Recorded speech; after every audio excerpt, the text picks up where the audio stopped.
I am simply an accident. Why take it so seriously? Hey everyone, thank you for joining me. In this video, I'll talk about one of the most depressing philosophers of the 20th century. Emil Cioran's name is synonymous with despair, failure, and being a total loser. His writings depict the meaninglessness, decay, and terror of being alive. You could argue Cioran's writing hints at the decline of Western civilization, especially in the 20th century after two brutal wars that devastated Europe. I always thought Emil Cioran, just like Franz Kafka, was a complainer, a prophet of doom, whining about how terrible life is. But after reading his works, I think most people are wrong about him. The so-called philosopher of doom and gloom lived for 84 years, beating the life expectancies in both France and Romania. And also he lived a somewhat happy life. People around him told so. So how is it possible that the father of despair and the most depressing philosopher lived such a long life and also be happy? Was he pretending? I think the answer lies in the old Catholic tradition of confession. Inner despair is like poison, a toxin that needs to be squeezed out. Cioran turned that venomous despair into art. Everything else in life is meaningless. So in this video, I'll talk about Cioran's life, his works, and 9 lessons. Whether you're an optimist or pessimist, artist or machinist, Cioran's toxic philosophy can inspire you. This is the poison you need sometimes. Perhaps the poison that gives you a kick. Cioran's philosophy is the philosophy of failure, not in one country, but in 3 different countries. He was a proud loser. Emil Cioran was born in 1911 in Romania into a deeply religious family. His father, an Orthodox priest, and his mother, the head of a Christian women organization. Beside his native Romanian, he also learned German and later French. German allowed him to delve into the works of Arthur Schopenhauer, the true pioneer of pessimism and Western philosophy. He also read Friedrich Nietzsche, Fyodor Dostoevsky, and Henri Bergson. He studied literature and philosophy at Bucharest University, but Romania was too small a country for him. In 1933, the same year Hitler took over in Germany, he moved to Berlin to study mainly German philosophy of Fichte, Kant, Hegel, Schopenhauer, Nietzsche, and perhaps Martin Heidegger, who published his famous book, Being in Time, 6 years earlier. In Germany, he was also sympathetic to Nazism, which he thought gave the Germans a sense of purpose after a brutal loss in the previous war. While in Germany, he wrote his first and perhaps his most famous book, On the Heights of Despair, which was published in 1934 in Romania. It's a manifesto of pessimism. He followed this book with the Book of Delusions in 1935, which is about time and space. The Transfiguration of Romania in 1936, in which he prescribed fascism for the tiny country of Romania suffering from an inferiority complex. In 1937, he moved to Paris, France, where he lived for the rest of his life. Germany, with its regimented, industrious, and punctuality-driven culture, wasn't to his taste, while Paris was the city of freeloaders, artists, pessimists, cynical intellectuals, and he was at home. To prolong his stay in Paris, he enrolled at Sorbonne University, not to study, but to get cheap food in the student cafeteria while pretending he was doing a PhD. In 1942, he met a lady, Simone Bouet, also an author and insomniac, and they lived happily ever after until his death. His most notable books written in French are A Short History of Decay, published in 1949, in which he looks at how life, society, and universe decline over time, and how decay helps us shatter our bubbles like belief in some meaning.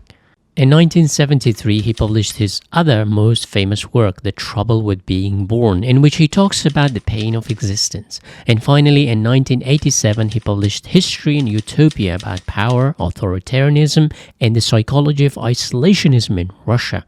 For example, the Russians chose Orthodox religion as opposed to the dominant Catholicism to make sure they remain isolated. Cioran died in 1995 from Alzheimer's disease. He left no children behind, just a pile of paper. He famously said, quote, "To have committed every crime but that of being a father." So despite living a long life, he achieved nothing remarkable. He had no hope or desire of achieving anything.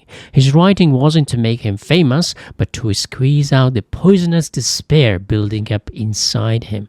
To be content in life, you have to find a venue to confess your inner demons. He left his poisons in his books. Some people have more poison and some have less, and Cioran had a lot of it. But I will talk about 3 of his most famous books. Published in 1934, On the Heights of Despair, written in Romanian, is Cioran's most famous work, which has become the Bible of pessimism. This book is the brainchild of a man who couldn't sleep as he became insomniac from the age of 20. I cannot imagine how terrible it would be to experience insomnia for the first time and at such a young age. Sleep is like a temporary death. All your troubles erased for a few hours. Now imagine your eyes don't shut, your brain's buzzing constantly, and no matter how much you try, you cannot shut down your conscious mind. Dostoevsky called consciousness a disease, and sleep is a short-term cure. Cioran was suffering, so this book saved his life. The book is a collection of short essays with a few underlying themes. The first important theme is the absurdity of life. Albert Camus argued that we humans desperately seek meaning in life, but the universe has no answer except a deafening silence. Cioran echoes that. Quote, "After having struggled madly to solve all problems, after having suffered on the heights of despair, in the supreme hour of revelation, you will find that the only answer, the only reality is silence." The second important theme is despair. He says, quote, "Although I feel that my tragedy is the greatest in history, greater than the fall of empires, I am nevertheless aware of my total insignificance.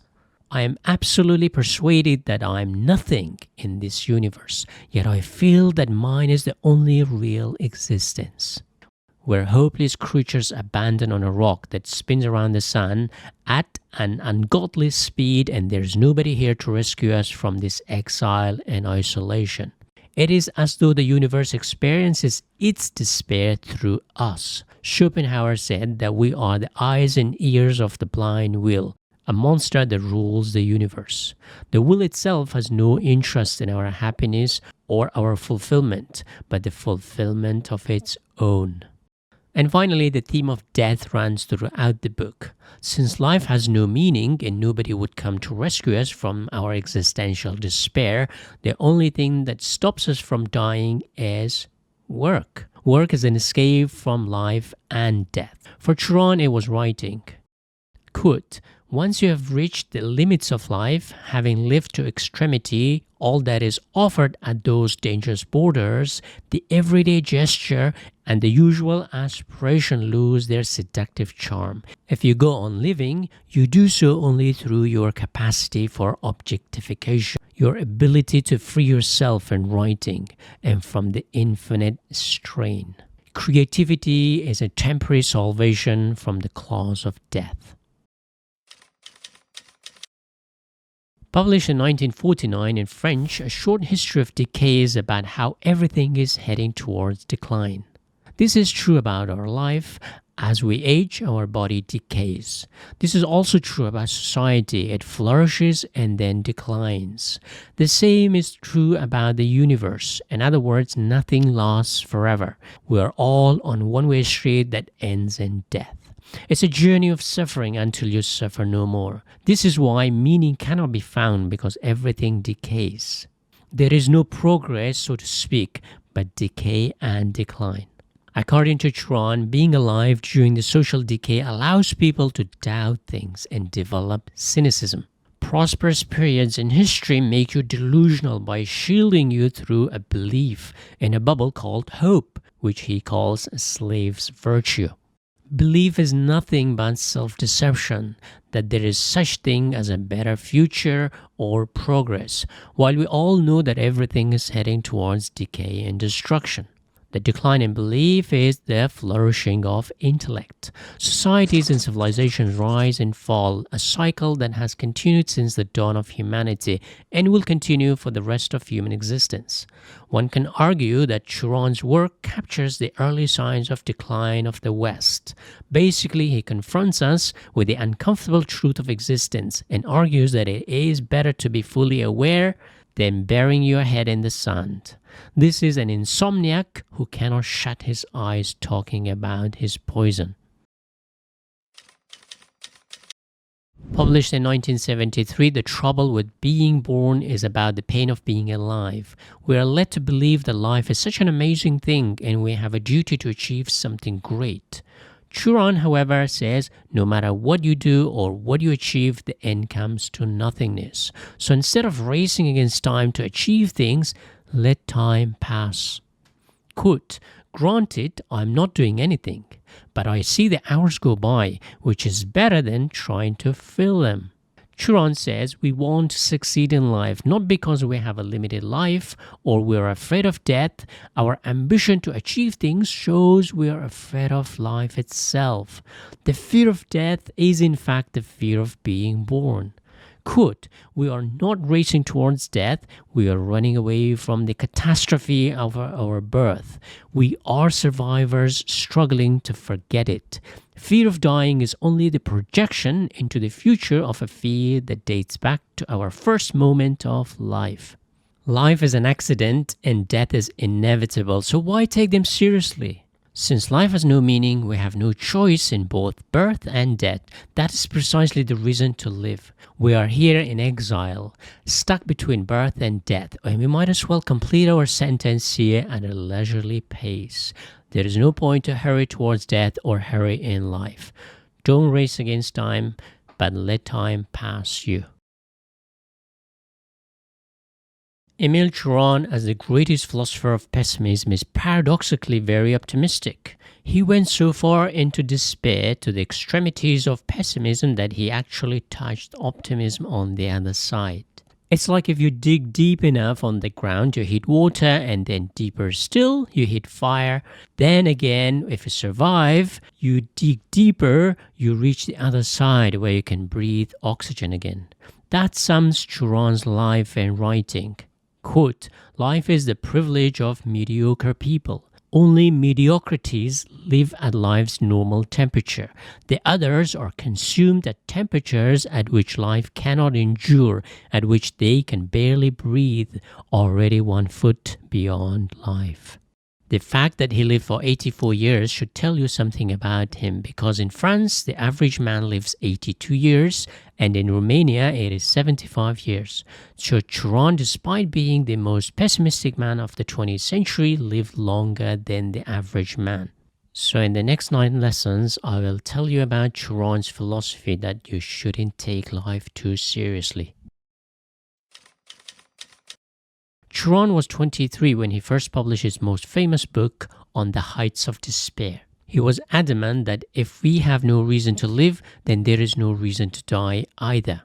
Quote, only optimists commit suicide, optimists who no longer succeed at being optimists. The others, having no reason to live, why would they have any to die? Life is an accident, so live as though it didn't happen, as though you are already dead. Since we are insignificant beings, but our egos persuade us that we are the main character. Once you burst this balloon, you realize that, quote, only one thing matters, learning to be the loser. Accepting the fact that failure is not an anomaly, but baked into our existence, can free you from life's burden. Now you live like you're already dead. Lesson 2. Life is absurd. Just like Albert Camus, Emil Cioran argues that to believe that life has meaning is nothing but delusion. Since life has no meaning, then why live? Cioran says, If I were to be totally sincere, I would say that I do not know why I live and why I do not stop living. The answer probably lies in the irrational character of life, which maintains itself without reason. This is very similar to Schopenhauer's doctrine of will to life. Life is not up to us, but the blind will determines it. Quote, for animals, life is all there is. For man, life is a question mark, an irreversible question mark. For man has never found nor will ever find any answers. Life not only has no meaning, it can never have one. Since life and death have no meaning, we have no reason to live and no reason to die. But there is an escape from this absurdity. Lesson 3. Every day is a new birth. Age 20, Cioran began suffering from insomnia and anxiety. It's a chicken and egg question. Did his insomnia trigger anxiety or anxiety trigger insomnia? We may never know. But insomnia had a profound impact on the man. Sleep is a mystery in science, but metaphorically speaking, sleep is a short death, a break from the burden of life. When someone is asleep, he or she is as innocent as a child. So it's a deeply spiritual experience. Cleansing your troubles. Quote, and every man sleeps a prophet, and when he wakes, there's a little more evil in the world. Now imagine you can't sleep, you can't shut your eyes, cannot forget life's despair, cannot get rid of anxieties you accumulate during the day. So perhaps sleep is nature's solution to the burden of existence. We seek meaning, but the universe offers us no meaning. So sleep is the answer, so we can die for a short while and wake up again as though we are born again. Lesson 4. Happiness is a sign of despair. Cioran wrote on the heights of despair at the age of 23. He lived for another 61 years. But why? Because despair is just part of being alive and suffering is universal. How do you know that? The fact that we desperately seek happiness only means one thing. Happiness masks our despair, hides our suffering. A good example is our smiley photos. On social media, we are happy because in real life we are sad. Quote, only those are happy who never think, or rather, who only think about life's bare necessities. So happiness is a coping mechanism to shut our eyes from the truth and the absurdity of life. If your life is happy, you have not lived deep enough. Happiness is an escape from the fact that life is meaningless. We indulge in shopping, alcohol, drugs, sex, social media to numb the pain, but we are not alone. Lesson 5. The universe is also alone. Big cities are full of lonely people, exiled from both nature and a community. Cioran lived for the first 20 years of his life in Romania and then the other 60 years in exile in France. He says, quote, I feel completely detached from any country, any group. I am a metaphysically displaced person. In addition to being detached from other humans, our acute self-consciousness has also displaced humans from other animals, which, according to a Christian myth, humanity is exiled from the Garden of Eden for breaking the law. Also, science has not yet found another universe, so the universe is also an exile wandering without aim and purpose. Cioran says loneliness is baked into the foundation of the universe and life. We die alone, which confirms that we also live alone. Quote, is it possible that existence is our exile and nothingness our home? Lesson 6.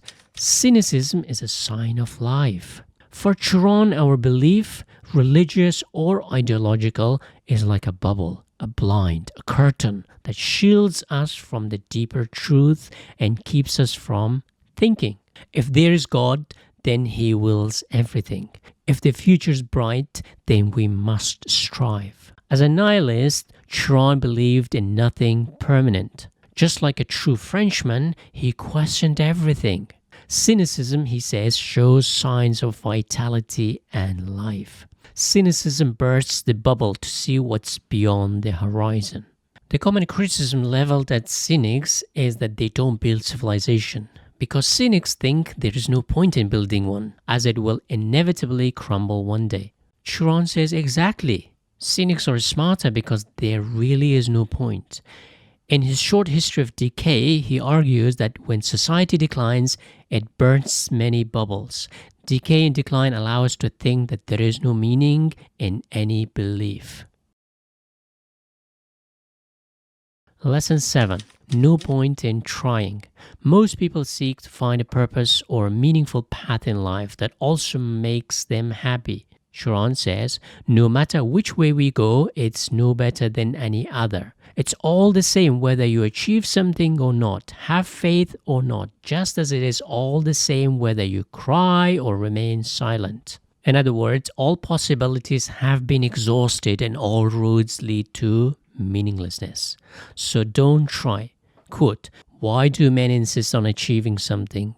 Would it not be better if they stood still under the sun in calm and silent immobility? What is there to accomplish? Why so much effort and ambition?